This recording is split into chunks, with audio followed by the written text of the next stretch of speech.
Hi, and welcome to my channel, Shades of Sage, where I share all things motherhood. My name is Tashima. I'm a doula, chef, and mama of 5, and today I'm talking all about what to do if you are overdue. So if you are a pregnant mama out there and you are past 40 weeks pregnant and you want to know what to do, or you're looking for some comfort or some relief from pregnancy, then just keep watching. So I can certainly understand what you are going through. Oh my gosh, I went overdue, or quote unquote overdue, for 2 of my 5 pregnancies, and it was so hard. It seems like nobody talks about like your mindset when you go past that 40 weeks. So of course, now we know that full term is 39 weeks. So once you make it to 39 weeks and you're like, baby's ready, by that point, mom almost is always ready, right? Once you reach 39, you're ready probably like way before then. But once you reach 39, you know that it's safe for you to deliver your baby at that point. And so going any day over that, at least for me, was brutal. It was more so of a mental thing. Obviously, at that point, I was a lot uncomfortable. Like, that's completely an understatement, with, frequent trips to the bathroom at night and just all the vaginal pressure, the lower back pain. A lot is going on by 39 weeks pregnant. But at least at that point in your mind, you're like, okay, baby can come any day now. And of course, most of us are looking and hoping and wishing for a baby to come sooner rather than later. But for 2 of my pregnancies, for 2 of my VBAC pregnancies, I did not go into labor until 40 weeks and 5 days, actually, for both of those that I ended up going overdue. And then those babies were born at 41 weeks exactly. So it was really hard just going, I don't know, what is that, like 3 weeks past when I expected them to be delivered? And like I said, at that point, it's a mental thing. It's like trying to, well, let's get into some ways that you can or some things that I did to help me to make it through those last 3 or those last final weeks of pregnancy. So one of the things that really comforted me, especially in my case, because like I said, those were VBAC births, right? And so I knew going into it that I would have the best chance possible at VBACing if I went into spontaneous labor on my own. So that was always the end goal for me. It was never to be induced or to set an induction or anything like that. Actually, for the births that I was induced for, they did lead to C-section. So I knew my best bet was to go into labor naturally. And in order to do that, you have to be patient. You have to wait. And so one of the things that really, really helped me during that time, during those long 3 weeks, 21 days while I'm waiting for my babies to come, was knowing that with the new research that's out now, they actually say that when babies' lungs are developed, when they're ready to be born, they're the ones who trigger labor.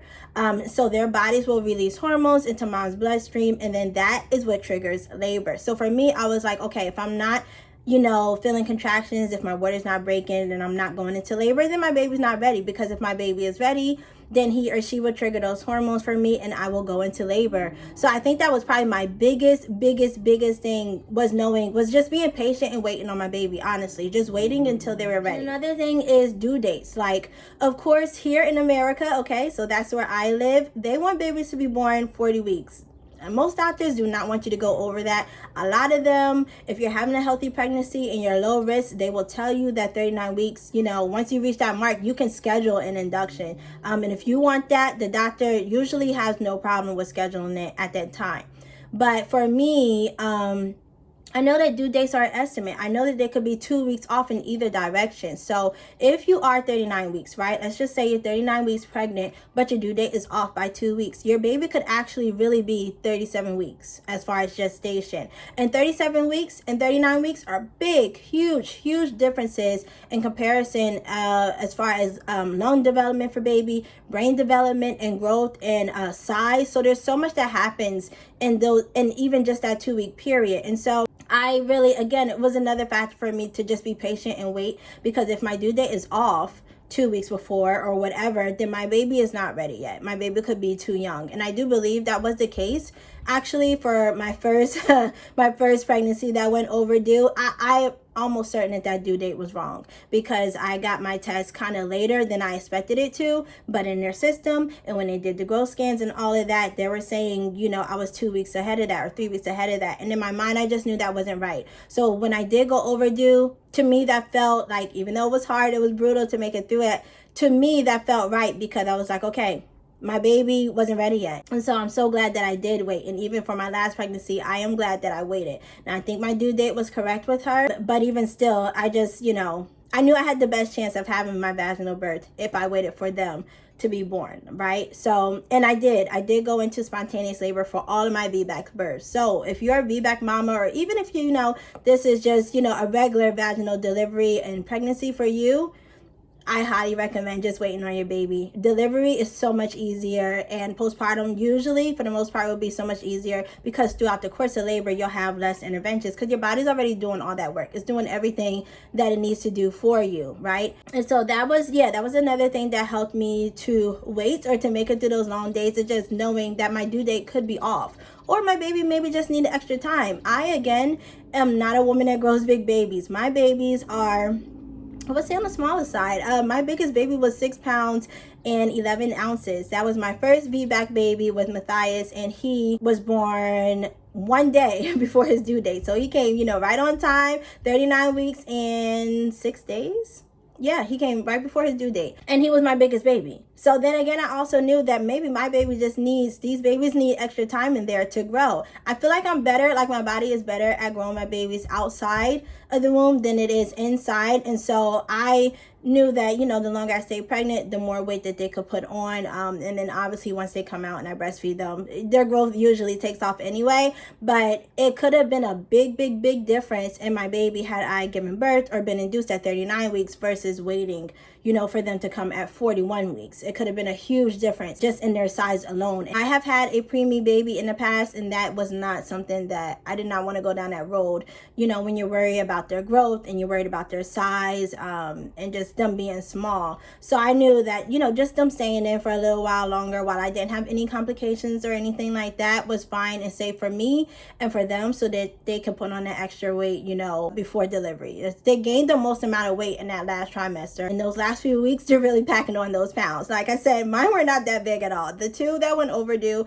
actually, oh my gosh, I think they weighed the same exact thing. 6 pounds, 1 ounce, 6 pounds and 2 ounces. So they did not pack on a whole bunch of weight, but they got to be, a little bit more comfortable weight, for them. Yeah, so that's another reason why I didn't mind waiting, was like lung development and brain development. So much happens, and I knew I just didn't want to disrupt that process. Like, I really trusted, their bodies and my body to do what it needed to do. And as long as I was not having complications, again, I was willing to stay pregnant however long possible. So as I was saying, here in the US, pretty much 40 weeks, the doctors are knocking at your door wanting you to deliver. Some doctors will let you go to 41 weeks, but once you start to go past that 40 weeks, they usually want you to do like weekly NST, sometimes twice a week. I've done that for a couple of pregnancies. They want to, check the baby's fluid level in their lungs and the practice breathing that they do and all of that. So that's what an NST does. And, and that's fine to keep an eye on baby if you do end up going overdue, but they do scare a lot of women and talk about placenta health and all of that stuff. And,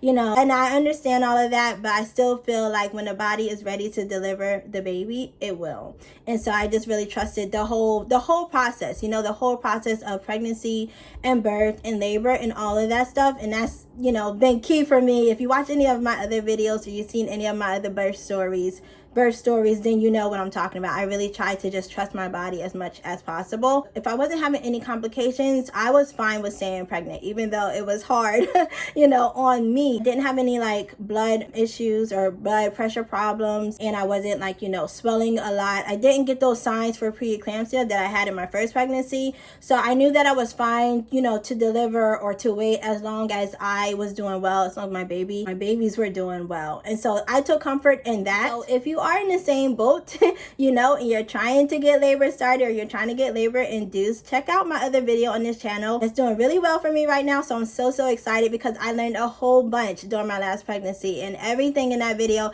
I did personally myself. So it wasn't a thing where I'm telling you, because I am a doula as well. So of course I have training in childbirth, but it wasn't just these are the things I read, these are the things I researched. No, these were things that I did myself to induce my labor. So if you want, labor induction video, check out that video. But this video is more so like some of the other like mental work and stuff I did. So of course I did a lot of walking, a lot of walking. I did a lot of stair climbing. I won't say a lot, like I wasn't doing the stair climbing every day. Walking I did do every day though. Like out of everything, I just feel like walking is good for all parts of pregnancy, for early pregnancy, when you're feeling good in your second trimester, at the end when you're trying to induce labor, and then of course during labor itself. Like, I love walking. Highly recommend that for all stages. So walking, yes, every day.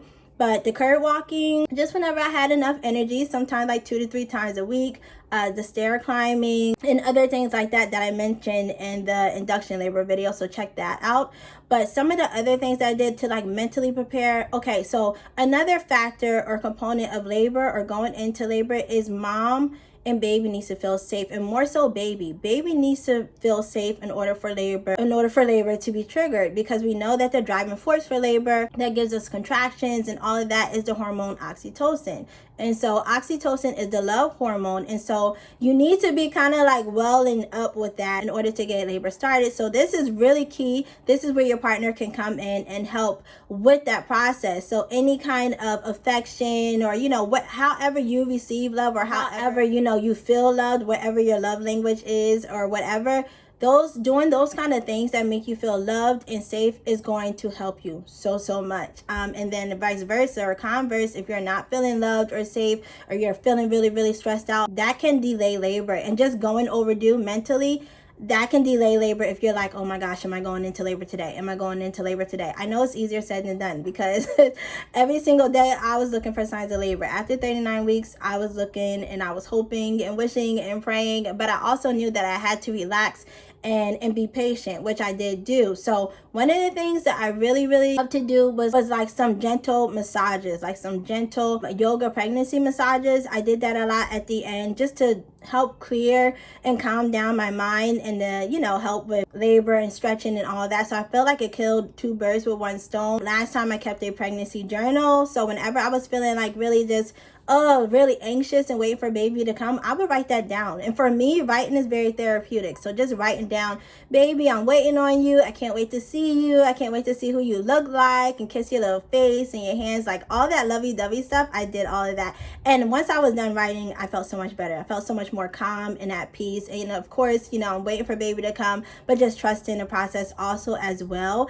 And I will say, for both of my babies that I went overdue, to help me calm down and de-stress a little bit more, I went to like a massage therapist. So I got a prenatal pregnancy massage, and I also got a pedicure. Now, again, if you're overdue, you want labor to get started, so you don't mind them touching, those pressure points in your feet that can trigger labor in pregnancy. Now, if you're not overdue, or if you're not 39 weeks yet, I don't recommend you getting a pedicure, because the pedicure massage, like you can get a regular pedicure, but if they start doing like the foot massages and the ankle massages, you kind of want to be careful with that, because there are acupressure points that can send you into labor. So yes, I got me, a nice little pedicure, I got me a nice little massage, and I just really relaxed. Another thing, and I don't know if this is a mind trick thing or not, but for both of them, when I was waiting for labor to start, and I think it might have been on the same day. This time it was on the same day that I came home from the massage. I took a bath. I'm not a bath person.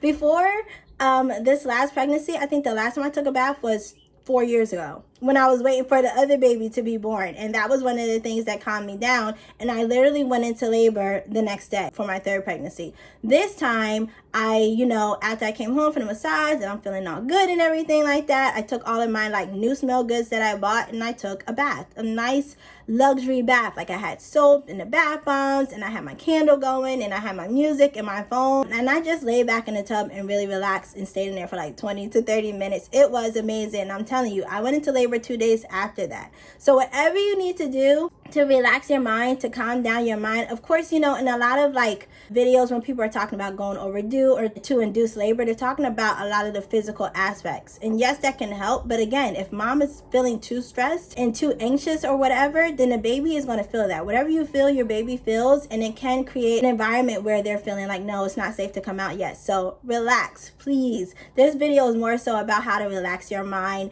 and how to deal with mentally going overdue.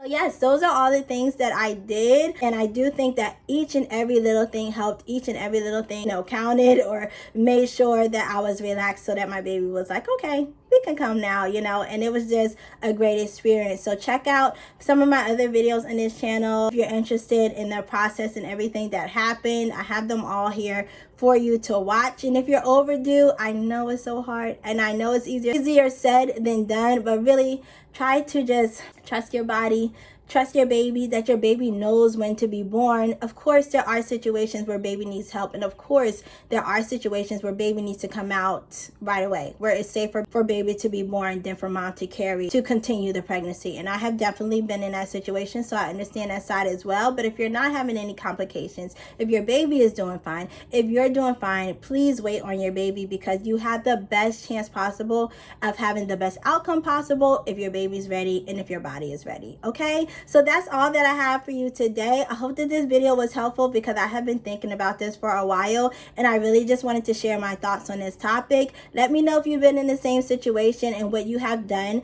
to kind of relax or prepare, you know, if you go overdue. And share this with a mama out there that may be in the same situation. So thank you for watching. Remember to let your story be your power, and I'll see you in my next video. Bye.